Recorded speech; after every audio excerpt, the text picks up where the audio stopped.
भारत की सैन्य ताकत आज केवल जमीन, हवा और समुद्र तक सीमित नहीं रही, बल्कि अंतरिक्ष भी अब युद्ध का एक बेहद महत्वपूर्ण मोर्चा बन चुका है।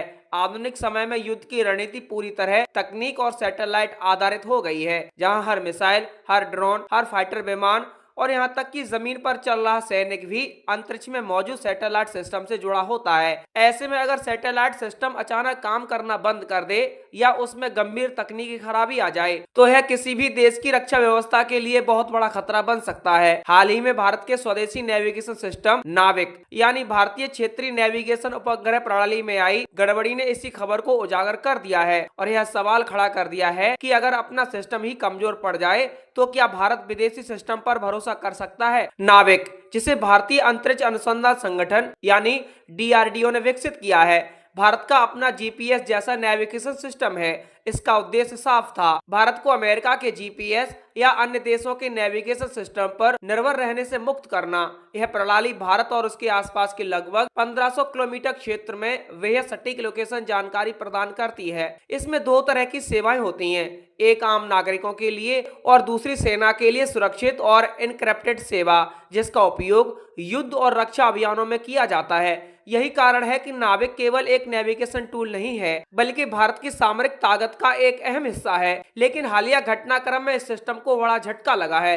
रिपोर्ट्स के अनुसार नाविक के एक महत्वपूर्ण उपग्रह में लगी ऑटोमिक घड़ी ने काम करना बंद कर दिया है। यह एटॉमिक घड़ी सैटेलाइट नेविगेशन सिस्टम का सबसे महत्वपूर्ण हिस्सा होती है, क्योंकि यही समय को अत्यंत सटीक स्तर पर मापती है। इसी समय के आधार पर सैटेलाइट यह तय करता है कि जमीन पर मौजूद किसी वस्तु की सटीक स्थिति क्या है। अगर इस घड़ी में थोड़ी सी भी गड़बड़ी आ जाए तो लोकेशन में कई मीटर की त्रुटि आ सकती है, जो सैन्य ऑपरेशन के दौरान बहुत बड़ी समस्या बन सकती है। समस्या सिर्फ एक घड़ी तक सीमित नहीं है। नाविक सिस्टम में काम कर रहे कुछ उपग्रह पुराने हो चुके हैं और उनकी कार्य क्षमता भी घट रही है। ऐसे में जब एक या अधिक उपग्रह ठीक से काम नहीं करते तो पूरे सिस्टम की सटीकता और विश्वसनीयता पर असर पड़ता है। विशेषज्ञ मानते हैं कि किसी भी नेविगेशन सिस्टम को प्रभावी ढंग से चलाने के लिए एक न्यूनतम संख्या में सक्रिय उपग्रहों का होना जरूरी होता है। अगर यह संख्या कम हो जाए तो सिस्टम आंशिक रूप से निष्क्रिय हो जाता है, जैसा कि अभी देखने को मिल रहा है। इसका सीधा असर भारत की तीनों सेना पर पड़ता है। थल सेना, जो सीमा पर तैनात रहती है, उसे सटीक लोकेशन और लक्ष्य निर्धारण के लिए नाविक पर निर्भर रहना पड़ता है।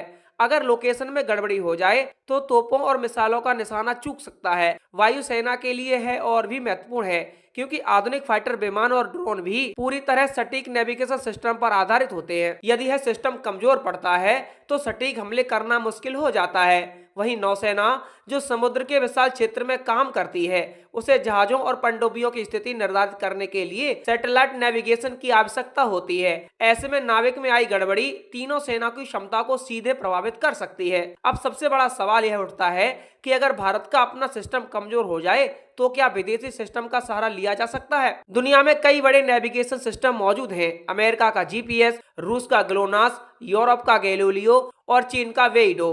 पहली नजर में यह विकल्प आसान लग सकता है, लेकिन वास्तविकता इससे कहीं ज्यादा जटिल है।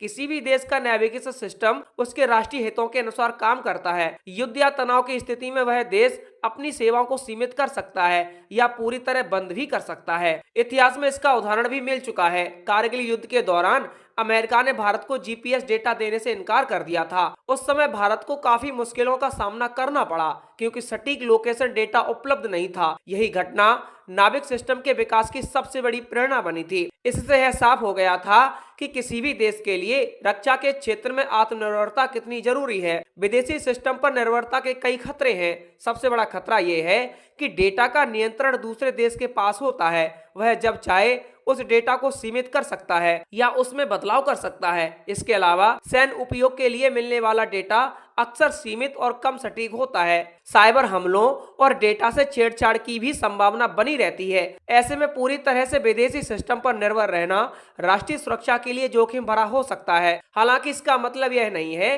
कि भारत पूरी तरह असुरक्षित हो गया है। भारत के पास अन्य कई सैटेलाइट सिस्टम भी मौजूद हैं, जिनका उपयोग संचार, निगरानी और खुफिया जानकारी के लिए किया जाता है। इसके अलावा जरूरत पड़ने पर भारत विदेशी कमर्शियल सैटेलाइट सेवाओं का भी उपयोग कर सकता है। इस तरह एक मिश्रित मॉडल यानी हाइब्रिड सिस्टम के जरिए काम चलाया जा सकता है, जिसमें स्वदेशी और विदेशी दोनों संसाधनों का उपयोग किया जाता है। भविष्य को देखते हुए भारत ने इस दिशा में कई कदम उठाए हैं और नए उन्नत उपग्रहों की श्रृंखला तैयार की जा रही है, जिनमें स्वदेशी एटॉमिक घड़ियां लगाई जा रही हैं ताकि विदेशी तकनीक पर निर्भरता कम हो सके।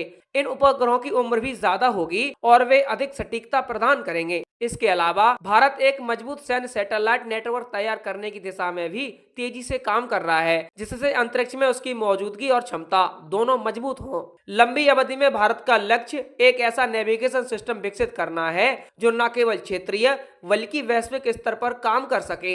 इससे भारत को पूरी तरह आत्मनिर्भर बनने में मदद मिलेगी और वह किसी भी आपात स्थिति में विदेशी सिस्टम पर निर्भर नहीं रहेगा। नाविक सिस्टम में आई यह समस्या केवल एक तकनीकी खराबी नहीं है, बल्कि यह एक बड़ा रणनीतिक संकेत है। यह हमें याद दिलाती है कि आज के समय में युद्ध केवल जमीन या आसमान में नहीं, बल्कि अंतरिक्ष में भी लड़ा जा रहा है। जिस देश के पास अंतरिक्ष पर नियंत्रण होगा, वही भविष्य की लड़ाइयों में बढ़त बनाएगा। भारत ने भी इसी दिशा में बहुत तेजी से कदम उठाया है, लेकिन अभी भी उसे अपनी तकनीक, अपने सिस्टम और अपनी रणनीति को और मजबूत करने की जरूरत है, ताकि किसी भी संकट के समय वह पूरी तरह आत्मनिर्भर और सुरक्षित रह सके।